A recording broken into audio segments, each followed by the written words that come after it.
Thanks everyone for joining. Apologies for the delay. We are working through some technical difficulties with our videos, but we're all here. I will give it maybe another 30 seconds or so in the hopes that folks are trickling in, and then we'll get started. So I'll ask our panelists with working videos to turn on your cameras if you can.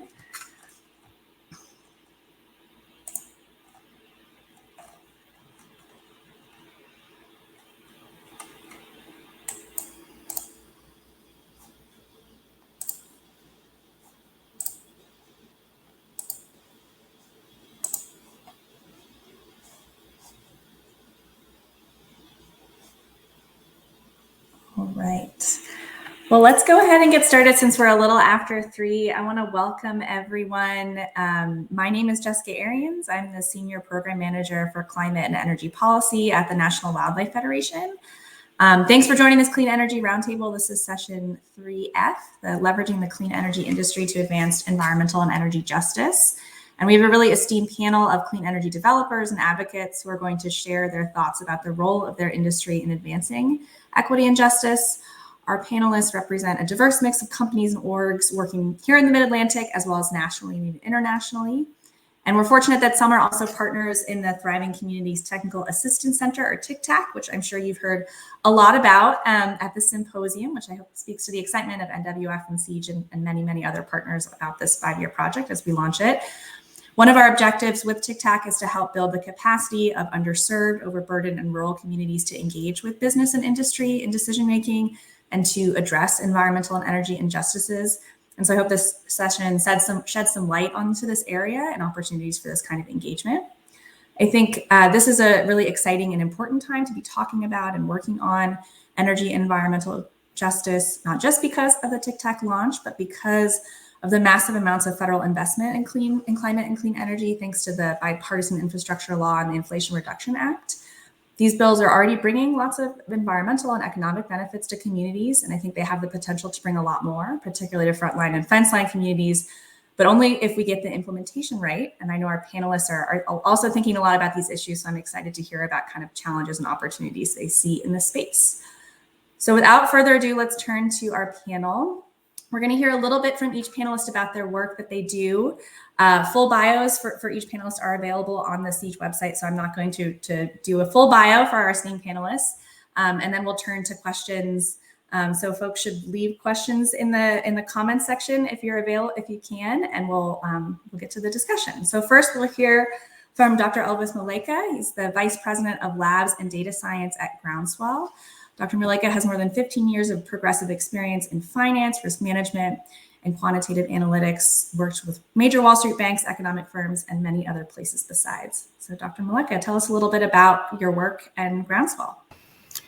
Thank you so much, Jessica, and good afternoon, everyone. I will start by introducing what Groundswell does. So first thing is that we are a mission-driven and values-aligned organization. So as a 501c3 non-profit organization headquartered in DC, but we have offices in Lynchburg, Virginia, as well as LaGrange, Georgia. We practically build community power through equitable community solar projects, including resiliency hubs across the country. And the goal is to reduce energy burdens. And the way we do this is that we have the research team, which I lead, and that kind of informs, program design and implementation for some of the regions that we cover. We have 3 main verticals. We have our subscriber management services team, including our share power model within that team that kind of ensures that our services are inclusive. So it includes both empowered and market rate customers. We're also involved in community engagement and subscriber support, including billing by our share power model. And what that does is that it kind of show up trust and transparency in the industry. Then I lead the labs. The labs team will talk a lot about labs research and why that is really important, especially within the current regulatory environment that we find ourselves in. Thirdly, we have a project development team that is involved with all the projects, the deals that we we have, in terms of developing clean power to communities that really need it the most, including different community solar projects and resiliency hubs. So as Jessica did mention, I started in academia, spent a couple of years in academia, more than 15 years. Then I decided that it was time to help the banks, So I worked as a model validator and senior auditor with some of the mainstream Wall Street banks, developing some of their models and just ensuring that the models being developed are in compliance. I've been in the clean energy space for 3 years plus, but background, I'm an economist by training. I also spent some time lecturing statistics and econometrics. So what you'll be hearing from me today is more or less how research is being informed and the implementation part of research design framework, including tools and how we can leverage it with respect to our current policy environment. So thank you. Thank you so much, Dr. Malaika. Appreciate that. Next, we're going to hear from Jacob Hanna. He is the Chief Conservation Officer for Coalfield Development from West by God, Virginia. His background includes working on triple bottom sustainability concepts for coal towns in central Pennsylvania, as well as social sustainability programs in Western Maryland, and many other things besides. Jacob, tell us a little bit about your work and what Coalfield does. Sure, and ahead of time, apologies, folks, if you hear any background. I'm sort of on the streets right now in DC, making my rounds, and actually presenting on a lot of the work that we're doing. I got a big old cutout boards of some stuff I'll be talking about later today, but basically we're a nonprofit organization that focuses on workforce development and training coal-impacted folks to install solar panels, to reclaim former strip mine sites, coal mine sites, and reinvigorate their communities and towns that normally would be coal dependent. We do all that through the people in those communities. We've been around for about 13 years, and now we've banded together a large coalition from that cutout board I was showing you, and has leveraged over $100 million now to completely transform 21 counties in West Virginia towards what we call Appalachian climate technologies. So solar panel manufacturing, recycling, installation, abandoned mine restoration, brownfield remediation, community training and workforce development, unionized engagement for trainees as well, so on and so forth. I could go all day about it, but excited to be here and excited to talk about the work here together. Thanks so much, Jacob. Appreciate it. Next, we're going to hear from Eric Antikal. Eric is the Director of Workforce Development at Ørsted, an experienced program designer and worker advocate specializing in skilled trades careers and inclusion of overburdened groups in those careers. And he's especially focused on construction and operations careers in the offshore wind industry. Eric, can you tell us a little bit more about your work and in workforce development at Ørsted? Yeah, absolutely. And thanks for having us. It's great to be with all of you. So Ørsted, first off, is the global and U.S. leader in offshore wind. So we've installed and operate more offshore wind turbines than anybody else outside of China. And we have the largest U.S. portfolio of offshore wind as well. So in my role, so I mainly, of course, look at workforce development and think about environmental justice as being served in some small way by workforce development, not the entire picture of environmental justice, but certainly one of the pieces of how we get to some form of justice. So as you mentioned, I focus on the construction careers and the operations careers pretty heavily as they relate to offshore wind, but also work on a variety of different subsectors that touch offshore wind as places where we want to reach into communities that have been left behind and disinvested from for decades, if not longer, and help pull folks into manufacturing careers, engineering careers, project management, maritime crew, and a host of other careers where folks who have felt the worst burdens of the fossil fuel economy get into a now hopefully high-paying job and career in the trades. Whether they work full-time for the rest of their career in offshore wind is really irrelevant to me. It's really the opportunity that folks have to have that long career regardless of whether offshore wind is their employer. It's really more that skill set is going to carry them forward and enable them to work on offshore wind projects, but also enable them to work on a host of other different industries. Great, thank you so much. And next, we're going to hear from Kara Humphrey, Chief Revenue Officer for Neighborhood Sun, where she oversees the sales team as well as their community partnerships program. In addition to her years in the solar industry, Kara has a background in commercial energy efficiency in the hybrid vehicle industry and has bravely navigating video issues, which we appreciate. Kara, tell us a little bit more about yourself and your work at Neighborhood Sun. Yes, thank you, Jessica, and thank you, everybody, for having us here today with this esteemed group. My name is Kara Humphrey. I'm CRO of Neighborhood Sun. Neighborhood Sun is a community solar provider based in Maryland. We're the leading community solar provider when it comes to customer care and corporate responsibility. We white label our software management software, our solar management software to help other community solar providers increase access to community solar. As a company, energy equity and the well-being of our customers has always been kind of at the heart of what we do. Advocating for policies that increase access and benefits for low and moderate income households, even if these efforts aren't necessarily better for our bottom line. As a for-profit company, we're a B Corp, public benefit company, and we've always kind of taken this approach to community solar as our mission is really to empower individuals to participate in this clean energy transition that we're in the midst of, and to make change through collective action. Part of our mission is to redistribute the benefits of clean energy in an equitable manner.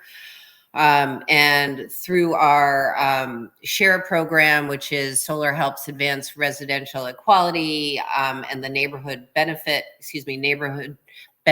Fund, we can give additional savings to those folks that can use the help the most. We've been based in Maryland since 2016. We're a grassroots community solar company, and very proud of our work with the certified B corporations globally.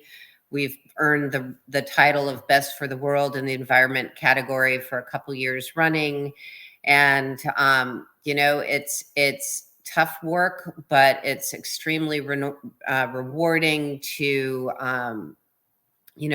get into communities, have an opportunity to help them understand the details with community solar, and to really increase the adoption of clean energy for all. Wonderful. Thank you so much, Kara. And you're bravely navigating video issues and me mispronouncing your name. So apologies for that. We have one more panelist who I think was on but had to drop off, John Redcloud, who I know is traveling. So if John hops on, I'll introduce him and we'll hear from him. But appreciate all our panelists kind of giving us that groundwork on your work and your organization. And I see John joined. John, are you able to speak a little intro to your work and yourself? Sure. Thank you. Hopefully thank everyone you. can hear me okay. Yeah. Yep, we can hear you fine. Yep. Greetings, everyone. My name is John Redcloud. I serve as the managing director for Redcloud Renewable. We are a grassroots nonprofit based on the Pine Ridge Indian Reservation in South Dakota, home to the Oglala Lakota people. There are 30 to 35,000 tribal members that live on our reservation, about 2.8 million acres, lots of wide open space. What Redcloud Renewable does is we provide workforce development for Native Americans across the country from all 574 tribes. We are a first of a kind, one of a kind fully functional renewable energy training center on the Indian reservation. And while it's a great position to be in, we don't want to be an island. We want to have our models scaled and replicated across the country so other tribal members can also learn to become what my dad calls solar warriors. You know, with our organization, we believe it's the perfect blend of technology with harnessing renewable energy, solar power, and also paying respect and honoring the past. So we say it's a new way to honor the old ways, and it's a blending of tradition and science. So Red Cloud Renewable Energy Center today has trained about 1,100 Native American students, and we believe with this Solar for All competition and other funding that's coming out from the passage of the IRA, and of course the very important Justice 40 initiative there, that we're going to increase the foothold of tribal communities in deploying the solar workforce for tomorrow's energy future. Um, so we're proud of our work, and we're looking for partnerships, and we're looking for additional ways to provide that Native American perspective in some of these energy roundtables. I've heard my dad and others say, if you're not at the table, you're on the menu, so to speak. So we don't want to be that. So we're grateful for the opportunity here. Grateful to Jessica and NWF. I'm also proud to serve on the inaugural Environmental Justice Advisory Committee for the National Wildlife Federation. We had a great event in Lake Tahoe earlier this year. I think we have plenty of positive things in the works. So thank you for inviting me, and glad to be here. Sorry about the camera issue there. No worries, John. Appreciate it. Thank you so much for sharing about Red Cloud Renewable and for all your work. Yeah, so we're going to jump into the discussion. I think my first question is for sort of everyone who feels compelled to jump in. And you all spoke in different ways about kind of your environmental justice in your work and your organization. And there's different kinds of definitions of environmental justice, as well as sort of a lot of definitions of energy equity and energy justice. So would love to hear more about how your organization thinks about sort of energy equity in particular, and whether you see a role for your, company organization in advancing energy equity, whether the clean energy industry as a whole has a role to play and should be thinking about equity in the work. A big question, but if someone wants to jump in. Dr. Malaika, I see you came off mute. Yeah, I'll go ahead and start, and hopefully my colleagues will add to that. So I think the first thing is that collaboration is really needed here for us to be able to ensure that incentives that are designed really addresses the needs of people that need it the most. So I think it's a collaborative effort, and that is why partnership is really important, especially with grassroots organization as well as community-based organization. The way we define energy equity, I spoke at a webinar on the 28th of August this year, and the topic was about energy equity. So the first thing is for us to be able to understand what that means in terms of access, affordability, restorative energy efficiency, being inclusive, in programs that really involve LMI communities, but looking at some of the Justice 40 definitions, it also includes, access to capital, especially low-cost funds and access to capital.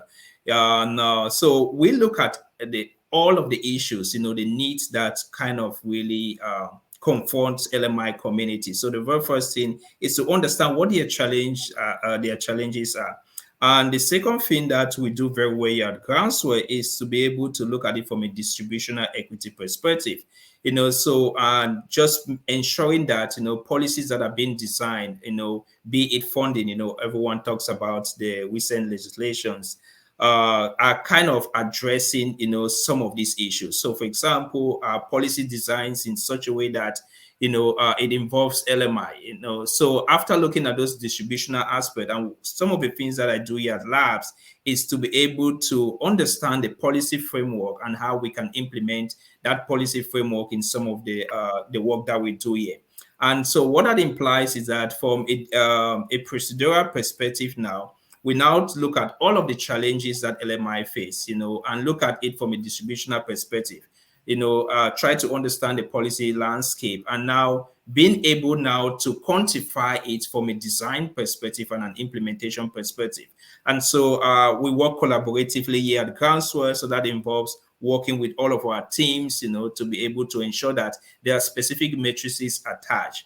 And another thing that we did recently is just to lay a framework, for any organization to be able to understand equity, because the aspect about equity is that everyone talks about it, and people say, hey, there needs to be any energy equity, but by what means are we measuring energy equity? How can we tell that we've actually attained a certain level of energy equity if we don't know what those matrices are and if we don't define them properly? So that's kind of a framework, the bit like kind of theoretical that we use here.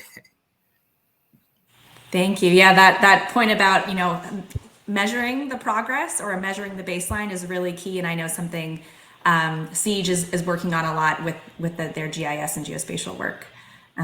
Anyone else want to jump in with thoughts? Eric, can they come off mute?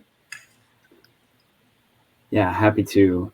So I want to key off of that point about measuring, and yes, and it to say that it's really important to us to see who's measuring it.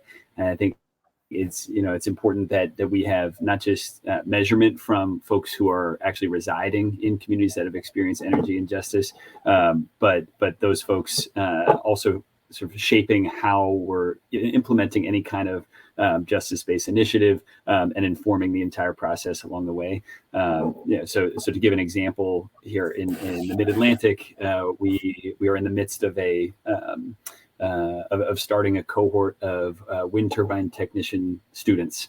So in this case, our operations and maintenance facility is being built in Atlantic City.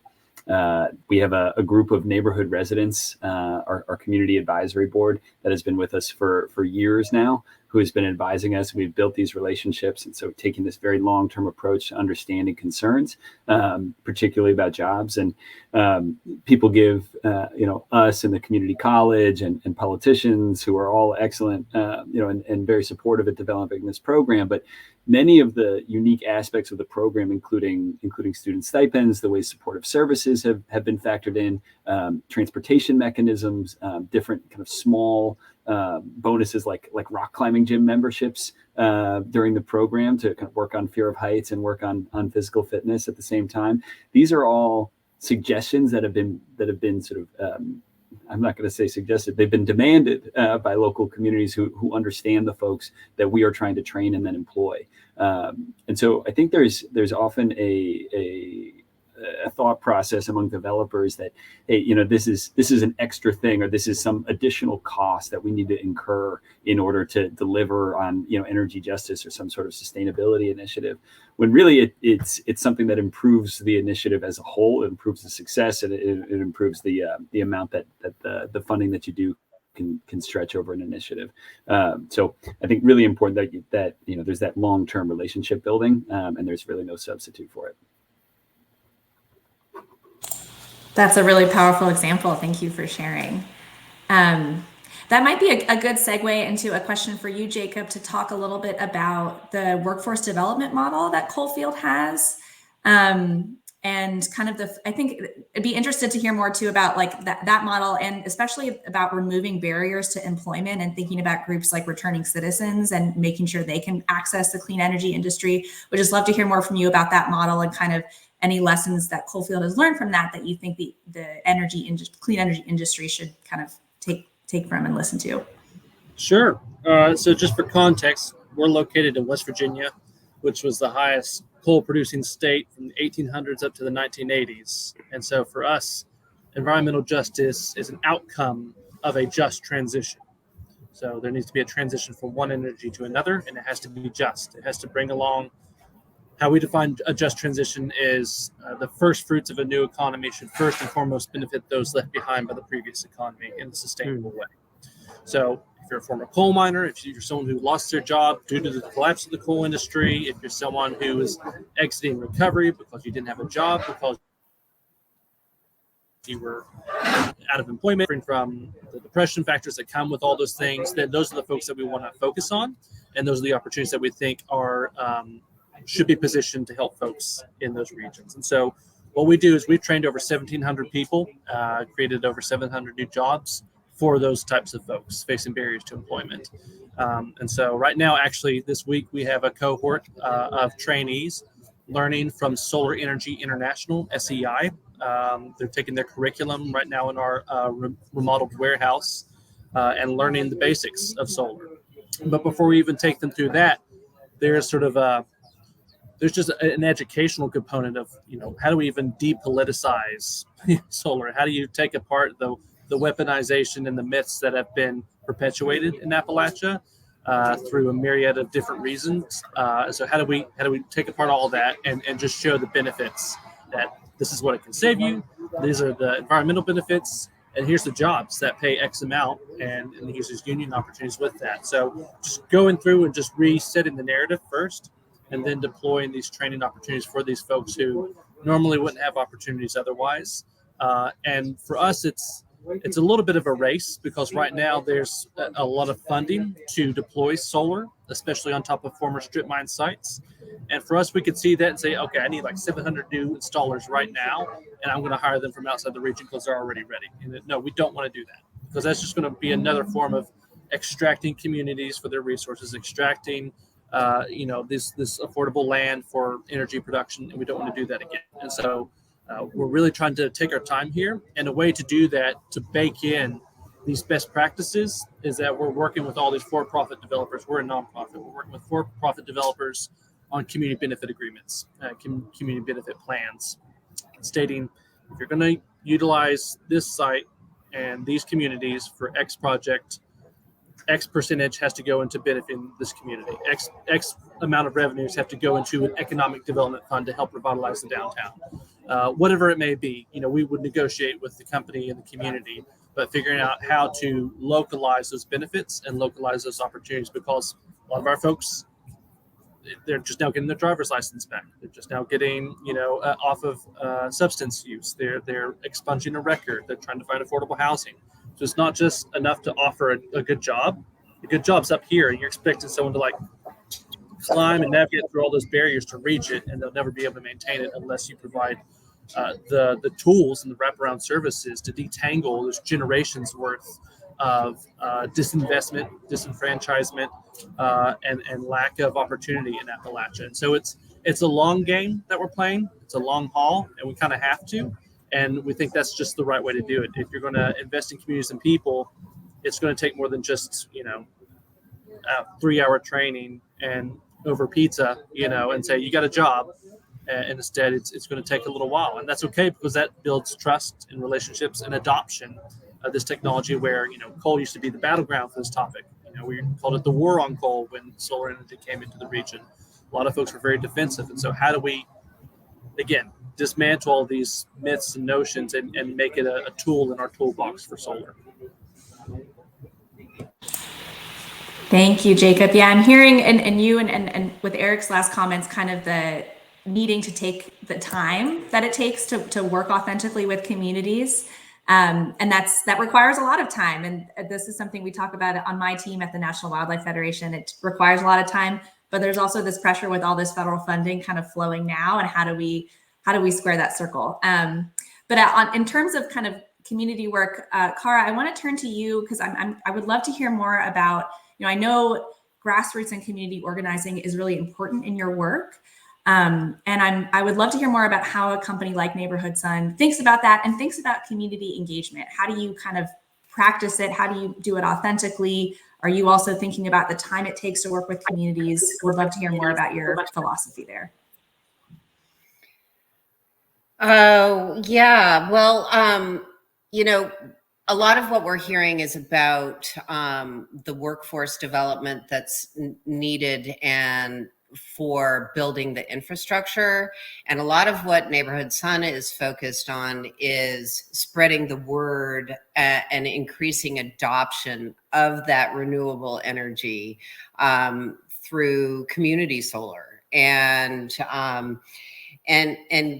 if we look back at kind of the history of energy, going back to the early days of the oil boom, and even before that, when, you know, oil barons were coming into native lands and killing off Native American Indians to access oil. And then over the course of time, you know, I think most people in the United States anyways don't really think of energy as having their best will in mind, you know, and so and this has been perpetuated over time through deregulated energy, giving consumers the ability to kind of choose where their energy comes from, and then the very wide path that's kind of been torched across deregulated energy states, Maryland being one. You know, most of the Northeast has deregulated energy, and the predatory business practices that have kind of really taken advantage of those that were looking to save a little bit of money on their energy bills. So keeping that all in mind, and the fact that, you know, we're trying to inspire the public to adopt something that's new, that's different, and has some complications that comes along with it. It's not, you know, there's a lot to unpack here, but, you know, policy and regulations around things like community solar in new programs doesn't always align with the overarching goal, which is to increase the adoption of renewable energy, give people access to the benefits from renewable energy, and reduce those barriers. The policies and the regulations do not always match that intention. And so in addition to, you know, partnering with and collaborating with organizations and CBOs and higher education institutions and faith-based organizations and environmental groups to collaborate on a grassroots level to spread the word and to use trusted leaders to help us reach, you know, disenfranchised and underserved communities that have largely, you know, predominantly been, you know, kind of underserved by the utility companies, and they typically have the lowest carbon footprint, but they have the most environmental degradation. So we're doing a lot to not only educate and inform and build trust, but also, you know, we're working steadfastly to influence policy makers and the regulations that are put in place that maybe don't, you know, maybe they're overly influenced by the utility companies and really do not align with our overarching goal, which is to increase renewable energy on our grid while we're helping, you know, these underserved or just the masses at large. And, you know, I'd be remiss to not mention the fact that, you know, collaboration with organizations not only enables us to be part of a community, but it also helps us give back to those organizations and help them achieve their mission. Currently, we're partnered with and collaborating with over 100 organizations across the Northeast and the Mid-Atlantic, small churches to large universities, all with the intention of increasing awareness and teaching people about local energy that's being produced in their area that won't present health risks to them and their family. That's great. Thank you so much, Cara. And I know there's a question in the chat, but I want to get a couple more questions to make sure all of our panelists have a chance to speak. So I want to turn to you, John. I think, Cara talked about the complicated, long, and troubling history of clean energy and energy development in the U.S. And I know Red Cloud Renewable is really trying to shift some of the narrative around that.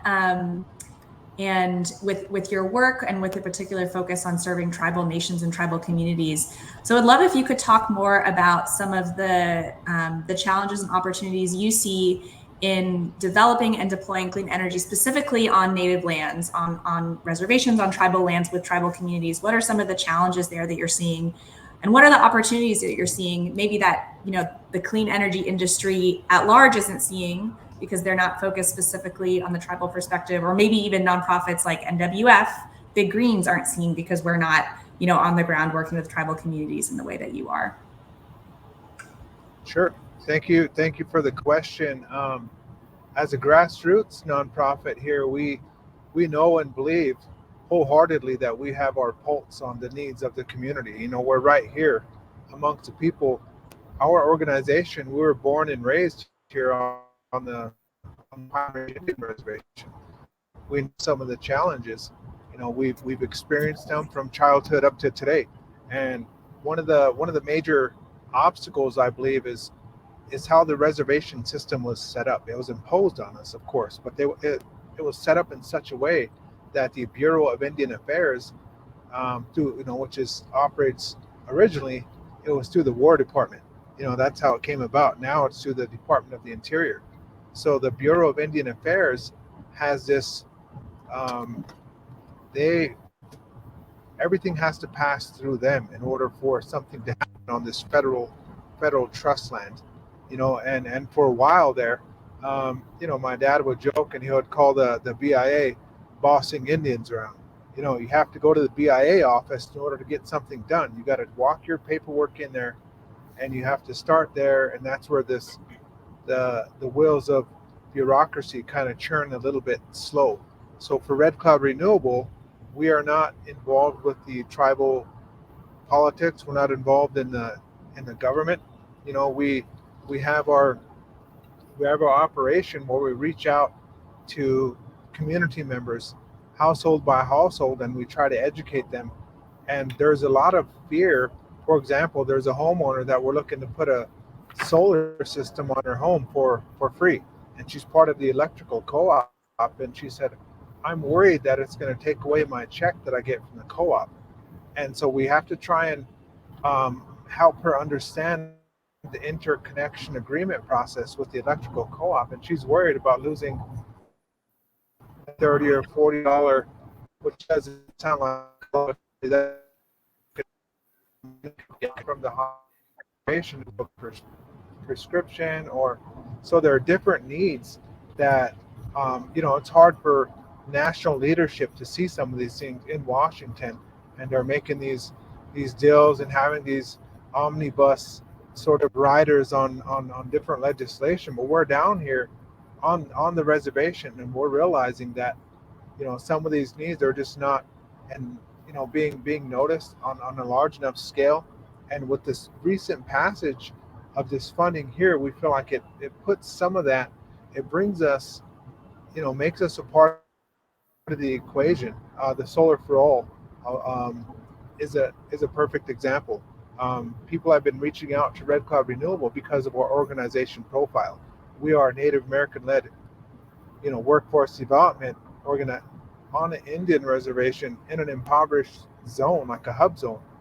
And people want to reach out to us because we are doing workforce development. We're training solar installers, and we've been doing so for years. We feel like we've been at the solar party for years, and everyone's just Johnny come lately. Like, where you guys been? We've kind of been around. But now that there's a massive amount of funding coming in, it sure changes the landscape. So for us, we feel like the good thing about this, especially the Justice 40 initiative, and I know there are improvements that can be made. Dr. Malika talked about that. Completely agree. And we have what we have today, and we're trying to leverage our organization, resource responsibly award through advancing equity through workforce partnerships to train Native American women to become solar installers. And we use the federal money coming from taxpayers like all of us here to pay for wraparound child care services. We know we don't want the fact that a young woman, a Native American woman, as a mother to stand in the way of attaining a career or pursuing a career. So we celebrate that, we champion it, we thank her, and we offer travel stipend, we offer child care, whether in our home community or perhaps coming to our reservation here and utilizing the child care service. So it's one of the ways that we believe we're responsive to the needs here, and we hope others, can replicate our program. We're hopeful that the government wants to do it correctly, and part of it, depends on who's in the White House. And right now, it's good news for those of us who are Native Americans. I don't know if we're going to revert back to the previous administration. I mean, only time will tell. But for now, we're grateful to have this initiative, and we think it will pay dividends for tribal communities once we start to see these households on the reservations impacted positively. Thank you. Thank you, John. Yeah, I'm going to use that solar party metaphor in the future. One more question, then I'll turn to any questions in the chat. But Dr. Malek, I want to, switching gears a little bit, the labs at Groundswell does incredible work using data science and analytics to kind of further an equitable clean energy future. You've talked about that.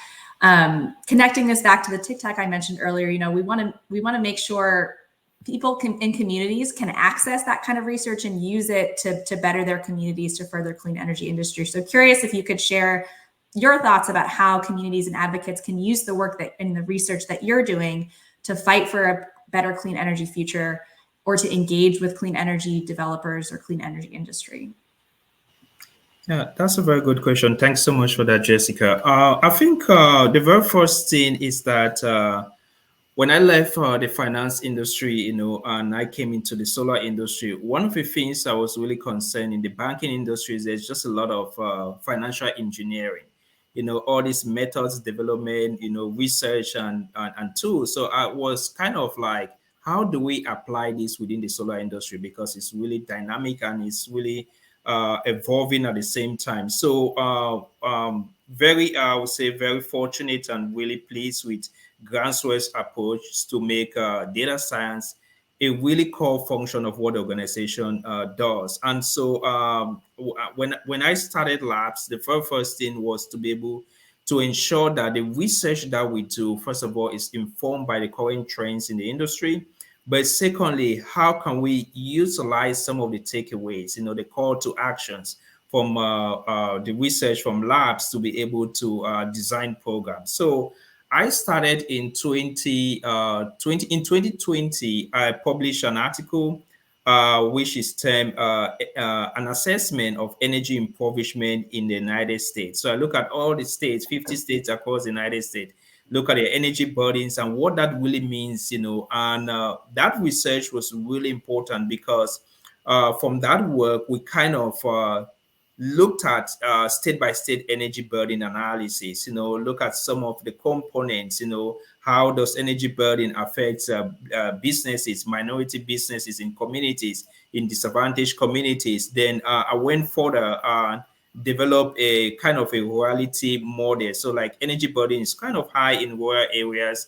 And so what does that really imply? So I think analytics is really core. I know there are still existing gaps, but I think it's really important that as we look at some of these issues, that we're discussing today, we should be able to ensure that it's kind of evidence-based. There's a research backing that, to be able to inform policies. Because one of the things that I've noticed, within my very short time of working in the industry here is that, to some extent, advocacy is what we do on a daily basis. But, I think, regulators and policymakers will be able to see if we attach some numbers to that.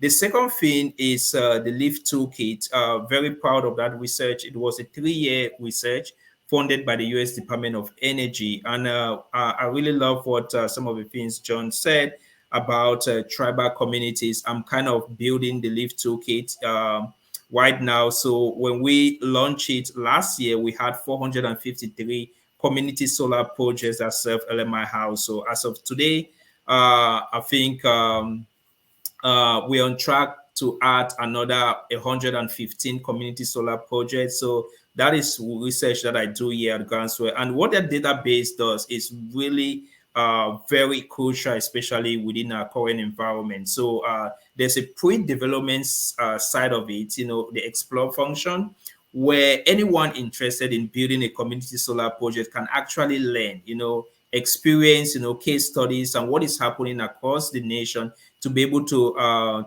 design, their own experiences. One of the things that I'm really looking at, I'm kind of looking at 2 databases right now. We work collaboratively with NWES, so like tribal communities and community-owned projects. So those are really key because what community-owned project implies to us is that we're looking at meaningful benefits. So, and to that, we can set the hypothesis that community solar is really important, such that communities themselves, these are examples of projects that have been developed by communities themselves. And the aspect of tribal communities is really important. I think John is not wrong to say that, there's just this new awareness right now that no community should be left behind.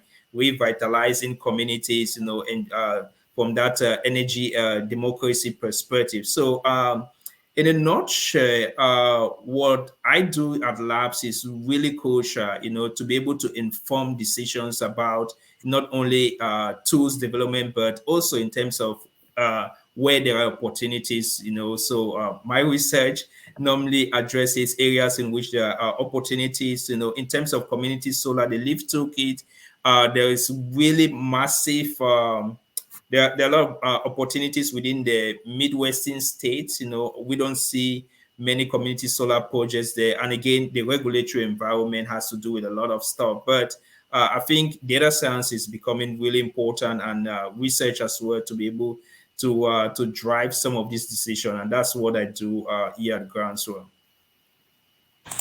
That's great. Thank you for sharing. Yeah, I think I would reiterate your point about, sometimes the community's lived experience on the ground, having some data and numbers to back that up if you're applying for a federal grant or speaking to policymakers or industry is a powerful thing. So I think, the research is an incredible resource. Jacob, I have a question for you from the chat about community benefits in West Virginia and whether you could give some examples about what those look like. And maybe talk a little bit more just generally about community benefit agreements, which is an exciting thing and something that's coming up more and more, especially since the Department of Energy is requiring them for a lot of their funding opportunities. So go ahead. Yeah, absolutely. So specifically with that example you gave, the Department of Energy, their latest round of grants had a requirement for community benefit agreements in order to get approved, which is fantastic. We've never really seen that before. And so that has forced a lot of for-profit developers to reach out to workforce folks like us and say, hey, we want to partner with you because we need a robust community benefit plan, and we don't know what that looks like in Appalachia. And so what we're able to do is come to the table and say, here's the things that we recommend. Here's what we're hearing from community inputs. Here's what we think is relevant, and let's discuss the options. So a couple options could be, which this is from an actual application we had done with an applicant. 70% of jobs hired for an installation comes from a 7-county region surrounding the project. We understand there's going to be some jobs like site designer, site engineer, site manager that may not be able to be trained, within our timeline of workforce development. That may take years in a bachelor's degree to do that. But at least we know there's going to be a massive proportion of jobs that are installation, groundwork development, pre-development, supply chains, etc., that we can require from a local area. Another one would be the revenues that are generated from this installation. 13% of the either the revenues or the benefits go to the county that is hosting that installation for their economic development authority. So each year goes into it. It's not just like a one-time payment for the land. It's a continual payment for the lifetime of the installation, and that can be up to 30 years. So that's a whole new revenue source for that county. And then another one is well-paying jobs. So we require that everyone, as applicable as possible, be hired through the IBEW, International Brotherhood of Electrical Workers, or an equivalent, some sort of equivalent to that, equivalent to a living wage salary. And then we would coordinate that with those installers. Another thing as well is don't disturb a green space for it. So, a solar array is going to be just on ground that's not going to grow anything again.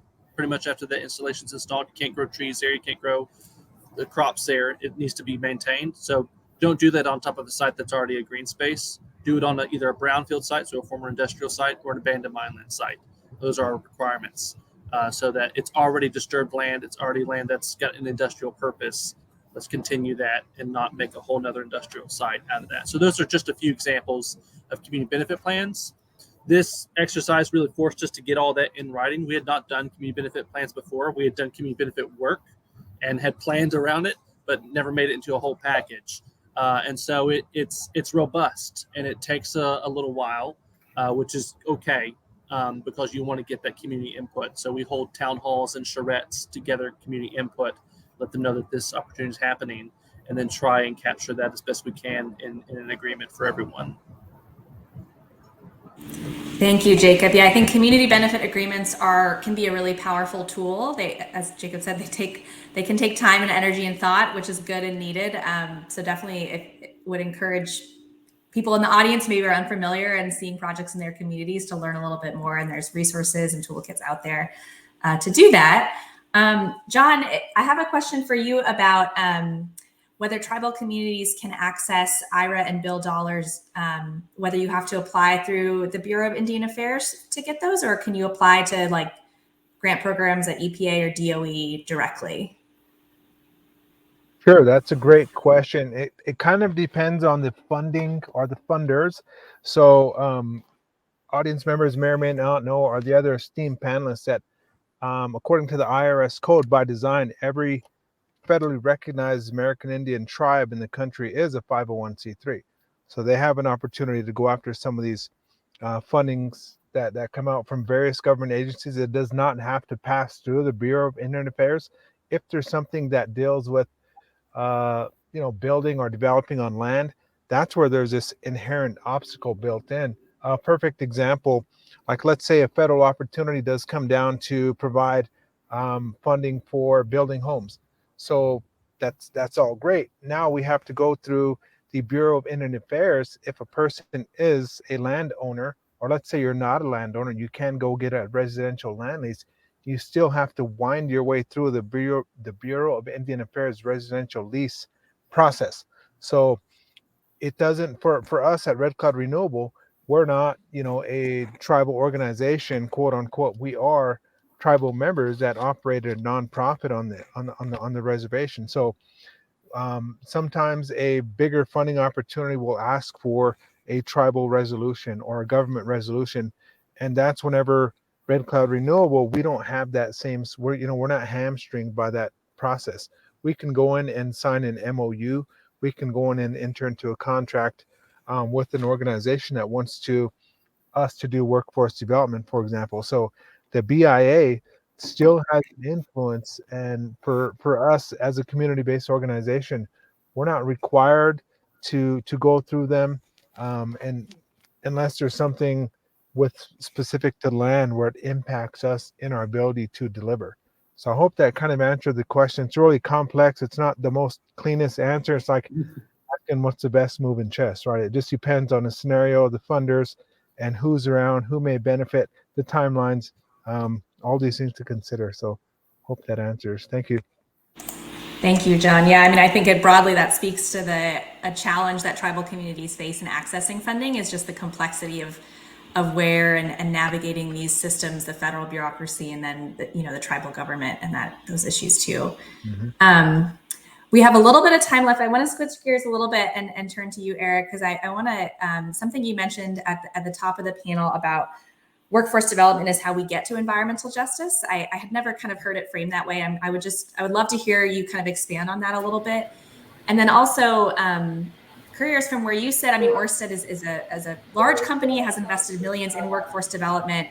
If you could maybe highlight some trends you might be seeing in the clean energy workforce about, are we going to be focusing on more like union apprenticeships or pre-apprenticeship programs, or, you know, early career job training, just some trends that you're kind of paying attention to that you think folks might be interested in hearing about?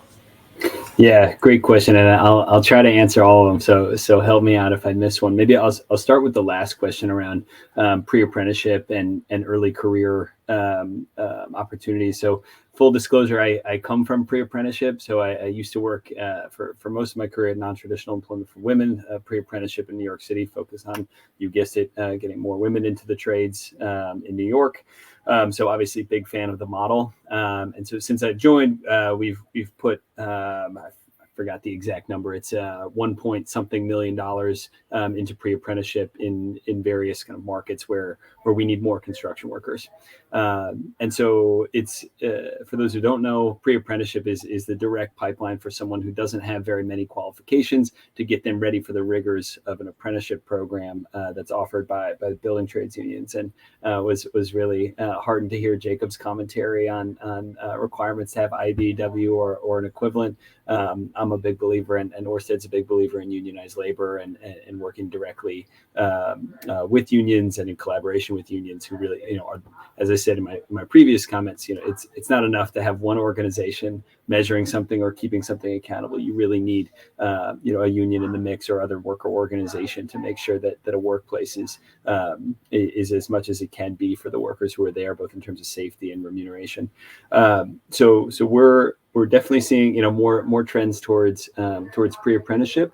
But I'll say, you know, the one thing that I think we have to be cognizant of as developers is that it's not enough to say, hey, let's put more money into job training that I think inherently and very positively and necessarily is going to prepare environmental justice communities, Black and brown folks, women, and others to enter these careers. We also have to generate the demand on our side.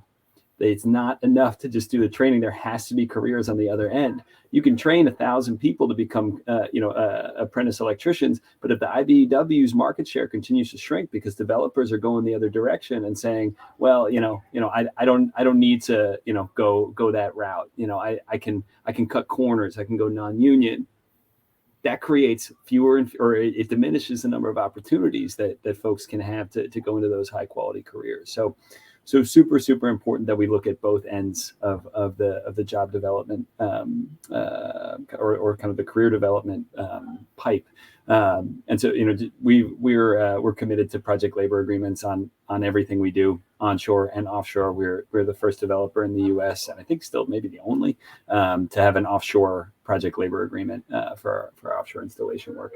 And your first question, I've lost it. So hit me with it again. I'm sorry. I can ask it again. No, it's my fault for cramming 5 questions in one. It was to talk a little bit more about how workforce is a path to environmental justice. It's not sort of like that kind of philosophy. Yeah. Love the question. And I think the main characteristic of our approach to environmental justice is, as I said, listening to local communities who are organizing for very different things. The same things that a Rhode Island group is asking for are not the same as a group in the Bronx. There are different environmental justice conditions in each of those places, and they're asking for different things.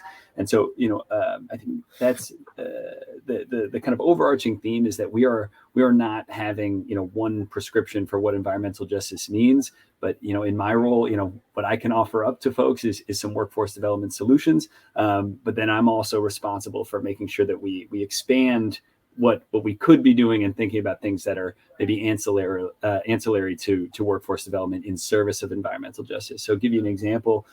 We've proposed our latest proposal for a new offshore wind farm in New York is called Sunrise Wind 2. Sunrise Wind 1 will be done in about 3 years, but this is sort of follow on to that. And one of the aspects of the proposal is to bring the point of interconnection, to bring the clean energy directly to the South Bronx. And so, probably everyone who's on this panel or listening to this panel, I should say, probably knows that the South Bronx is one of the most overburdened environmental justice communities in the country. Now, what we're saying is, okay, it's not enough, and it's not really what we're saying. It's what groups in the neighborhood are saying. Like, that's great that you want to bring in this clean energy, but what does that mean for us? We still have our substations. We still have our highways. We still have our short and medium, our light and medium duty trucks that are doing short range deliveries for Amazon and other warehouse based companies. So what does that really do for us, right? Yeah, are we going to reduce their peaker plant usage by a pretty substantial margin? Yeah, we will, but that's not everything. So in addition, what we've proposed, in addition to, I think it's $17 or $18 million in workforce development funding, we're also proposing to find a way, so upfront $1 million to study how to electrify the truck traffic in Hunts Point. It doesn't have a whole lot to do with workforce development, but it has a whole lot to do with the way people work and the way that commerce happens, and of course the way the pollution happens in that neighborhood. We've also committed to having kind of a community-driven kind of allocation of these funds. So we're not going to step away and say, yeah, here's your money, good luck, right? I think it's been brought up a couple of times about kind of expertise and needing to have everybody at the table. So it's something where we're going to put this large amount of grant money forward to this community and say, here are some things that you should know about to connect with the different economic opportunities that are going to be associated with this project. But how do you want to spend it? When do you want to spend it? How much do you want to spend it on? And so to us, it's one of those core principles in the EJ world of self-determination is something we try to build in, even to our grant funding in that way. Thank you, Eric. Yeah, what a great example, and I think that's something, yes, that my organization has struggled with too. When there's a lot of other tangential issues, and be like, well, we only work on this little energy, this one solar project. We only work on urban parks, but like if you're working in environmental justice communities, the issues are so much bigger, and you sort of have to meet communities where they are, listen to them. So I appreciate you raising that. We just have a few minutes left. We could, I know I could keep asking all of you many questions, and Jacob had to leave due to a laptop battery, but he sends his well wishes. So I want to end with the questions for all the panelists about what aspect of your work in clean energy and with communities are you most excited about right now? If we could sort of end on a positive, optimistic note about what you're excited about, what you're looking forward to. Cara, can I start with you? Oh, sure. Excuse me. Yeah, well, I think there's a few things. First of all, the innovation that is that we will start seeing around community solar projects specifically, since that's my kind of realm. Things like agrovoltaics, for instance, where there's agriculture meets photovoltaics, which is solar. And there's extensive research being done in Vermont and Colorado. And the important thing about agrivoltaics is it's almost more than preserving land for agriculture. I think it helps us bridge these kind of misinformation or conspiracy theories or whatever you want to talk about, it naysayers about, or politicization of solar, where people see solar farms cropping up in an old field that used to grow corn or what have you. So I think there's plenty of land outside of agricultural zones that can be used for utility scale or these smaller community solar type projects. But innovation like agrivoltaics can help us bring more people to the table, right? Bring more people into looking to the future where we can use innovative practices and then things like storage at community solar projects, where these projects can be separated from the grid and turned into microgrids to support critical need in the event of a blackout for a hospital or a municipality or what have you. And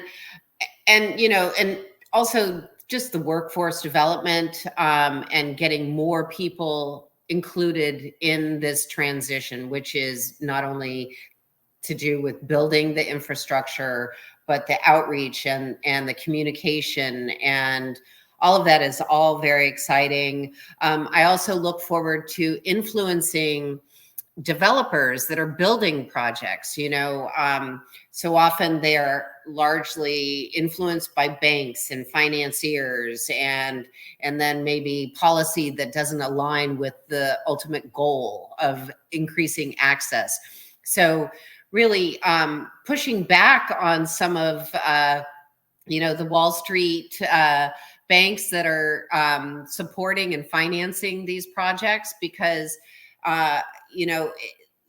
what they see as maybe something so straightforward, and they've got to manage their bottom line. We need to increase the access, and we need to reduce barriers through legislation and policy. And so those are the things that I'm most excited about. Thanks, Jessica. Thank you. All exciting things. I think we're over time, but I'm going to keep going until someone yells at me. Dr. Malaika, maybe in like 10 seconds, could you tell us what you're excited about?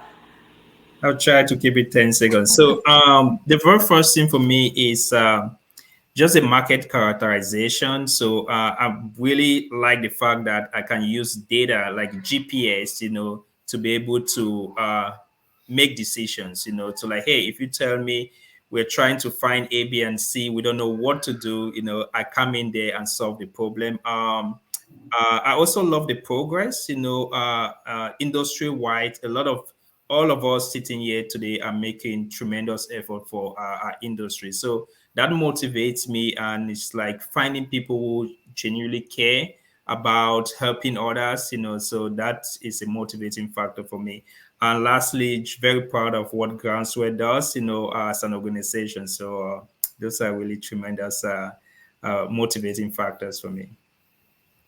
Thank you. Eric, what are you the most excited about in your work? Right. In service of time, I'll keep mine quick. It's that our first U.S. offshore wind farm, South Fork Wind, the first New York offshore wind farm, first utility scale offshore wind farm in the country, is going to be done this year. 3 other offshore wind farms on our books going into construction either end of this year or beginning of next year, and all infused with the kinds of things that we've been talking about today.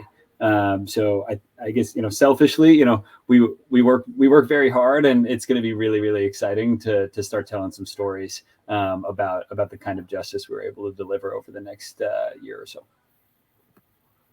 Thank you. And John, let's end with you. What are you most excited about in your work right now? Yeah, thank you for the question. I think for us here on the Pine Ridge Indian Reservation, it's having the, have it conceptualize folks that solar can be for everybody. It's not an affluent household acquisition, and that it's not some, mystical technology. It's something that can be taught. It doesn't require a high level of difficulty. I mean, you're working with a little bit of electricity, but part of it is just, getting that determination and knowing that you can work on solar and that you can do something empowering and uplifting, and which is great for our culture.